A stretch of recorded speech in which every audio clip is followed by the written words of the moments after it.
Assalamu alaikum. I am Tawhid Jaman, batch BM31, Bangladesh Medical College. Today I want to discuss about cell injury. This is the topic of general pathology. So first of all, you have to know the definition. So what is the definition?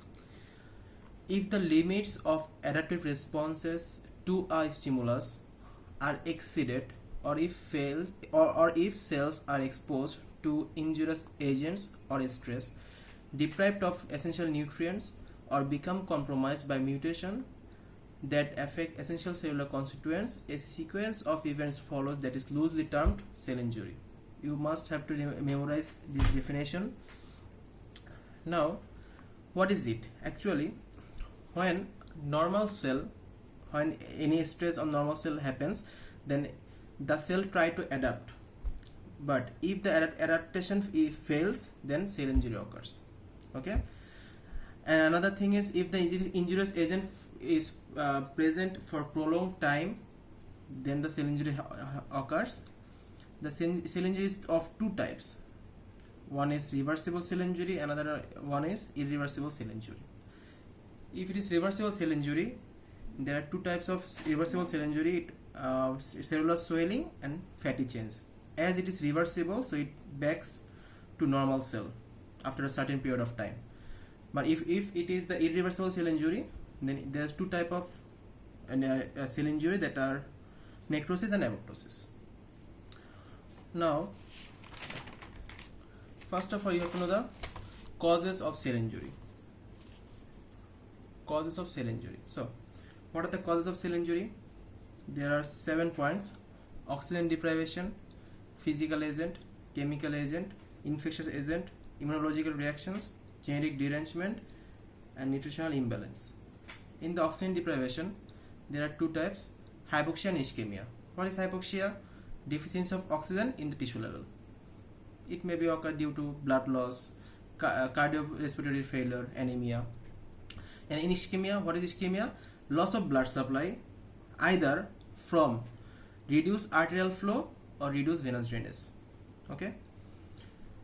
Now, in the physical agent, there are extremes of temperature, pressure, radiation, electric shock. Chemical agent, salt and oxygen in high concentration. Also some poisons like arsenic, cyanide, mercury salts, alcohol, insecticide, herbicide, all these things. Infectious agent, bacteria, virus, fungus, and parasite. These are the main theme of microbiology. Then immunological reactions, that are anaphylactic reaction due to the foreign body and autoimmune disease. Then genetic derangement, that are Down syndrome, sickle cell anemia. Nutritional imbalance, that are nutritional deficiency or nutritional excess. Deficiency occur in case of protein deficiency, vitamin deficiency, and nutritional excess. All these things you have to memorize. এগুলো সব পড়তে হবে, এগুলো written question.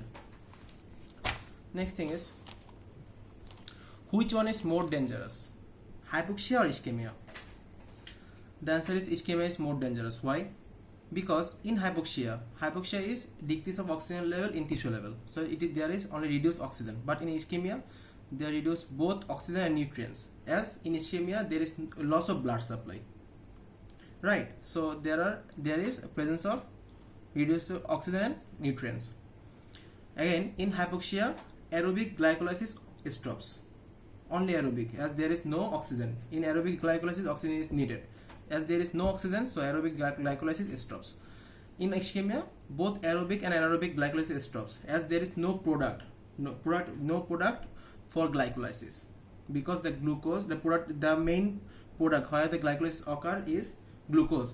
The glucose is present in the blood, but there is no blood supply in ischemia, right? So that's why aerobic and anaerobic glycolysis stops. And in ischemia, another thing is accumulation of metabolite, because there is so many toxic products. If there is no blood supply, no venous drainage, the metabolite product cannot be excreted. That's why there are accumulation of metabolites. All these things, that's why the ischemia is more dangerous than hypoxia. Now come to the main thing, that is mechanism of cell injury. There are 6 points you have to memorize. ATP depletion, mitochondrial damage, influx of intercellular calcium and loss of calcium homeostasis, accumulation of oxygen derived free radicals, defect in membrane permeability, and damage to the DNA and protein. The first three now I will describe. These three things are very, very important both for written viva. Now come to the ATP depletion.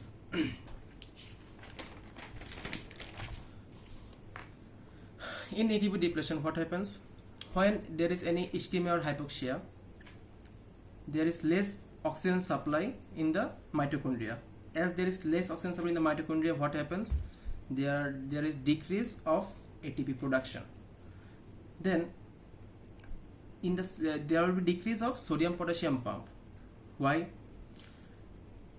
In a cell, this is a cell, right? When the main product of ECF is sodium and the intercellular product is potassium, right? Always the sodium goes inside the cell through the leaky channels and potassium goes outside the cell through the leaky channels. To control this mechanism, there is presence of sodium potassium pump. Sodium goes inside to outside the cell and potassium goes inside through the sodium potassium pump. And the main requirement of sodium potassium pump is ATP. But as there is decrease of ATP, the sodium potassium pump cannot occur, cannot act. Then the sodium is continuously diffusing inside the cell and potassium continuously goes outside the cell. That's why there is increased influx of sodium and increased efflux of potassium, right? Another thing is the calcium. There is increased influx of calcium. Why? Same thing. When it is a cell in the ECF, calcium is more than ICF, right? So calcium always diffuse inside the cell through the calcium leaky channels. To check this environment, there are calcium pump which throws calcium from inside to outside. This is the calcium pump. The main requirement to act this pump is ATP. As there is less ATP, this pump cannot work. But the calcium always diffuse inside the cell from outside. That's why there is influx of calcium. Okay.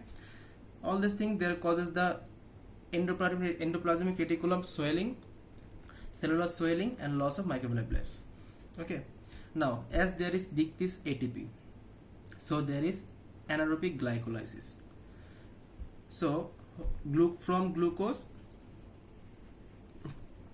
there is production of lactic acid, right? Because it is anaerobic glycolysis, so there is lactic acid.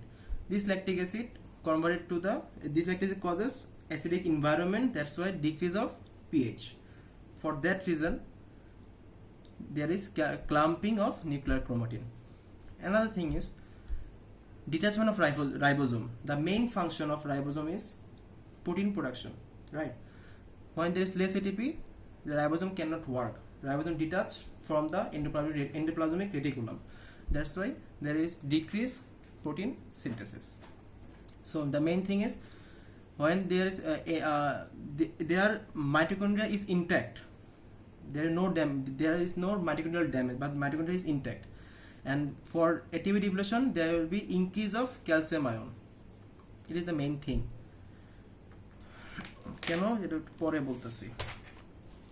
Now come to the mitochondrial damage.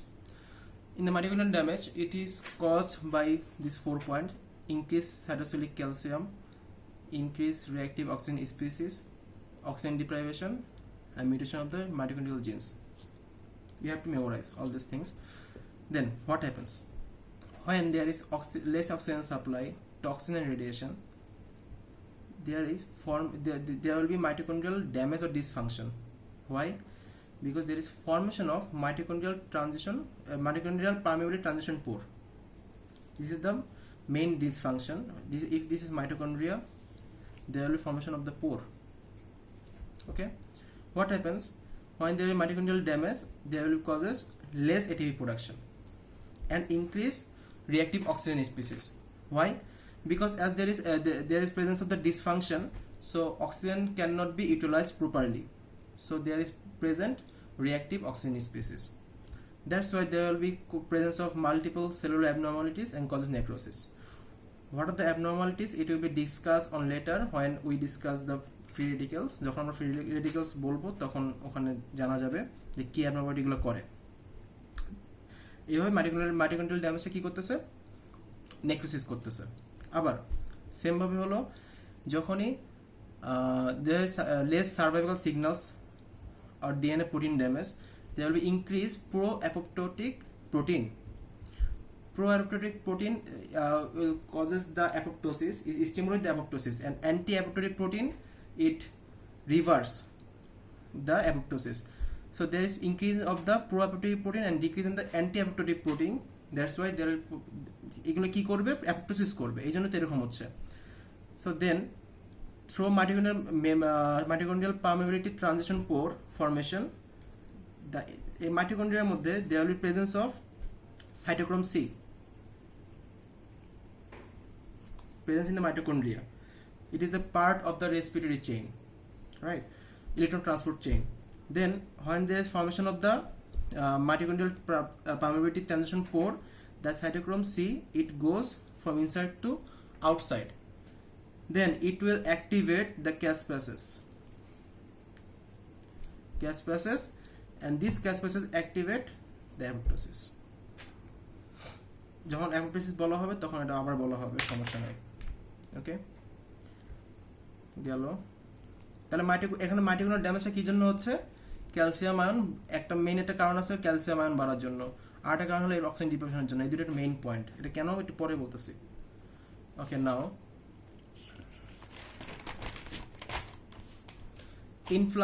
number 3, influx of intercellular calcium and loss of calcium homeostasis. Now what happens? It is caused by the harmful stimuli and ischemia and certain toxin, right? There will be presence of calcium stores in mitochondria and in also endoplasmic reticulum. Okay, when there is any harmful stimuli, the stores from the mitochondria and endoplasmic reticulum that is released in the cell. So there is increase of the calcium ion inside the cell. Okay, and also from outside to inside there is continuously diffusing the calcium as there is ATP depletion, right? আমরা এখানে বললাম না যে এখানে যে ক্যালসিয়ামটা বাড়তেছে ATP ডিপ্লেশনের জন্য, এটা একটা কারণ। তো এই ক্যালসিয়ামটা কি করতেছে পরে? এটা এনজাইমকে অ্যাক্টিভেট করতেছে, 4টা enzyme, 4 enzyme, they activate 4 enzymes. What are this? Phospholipase, protease, endonuclease and ATPase. Phospholipase will break down the phospholipid, endonuclease will break down the DNA, ATPase will break down the ATP, and protease will break down the cytoskeletal protein. So phospholipid is the main component of cell membrane, right? The cell membrane is lipid bilayer, so that's why it will break the phospholipids, so it will cause a membrane damage. Cytoskeletal protein, it will also cause the membrane damage, right? When endonuclease cause the DNA damage, so it will cause nuclear damage, and ATPase it will cause the decreased ATP. Again,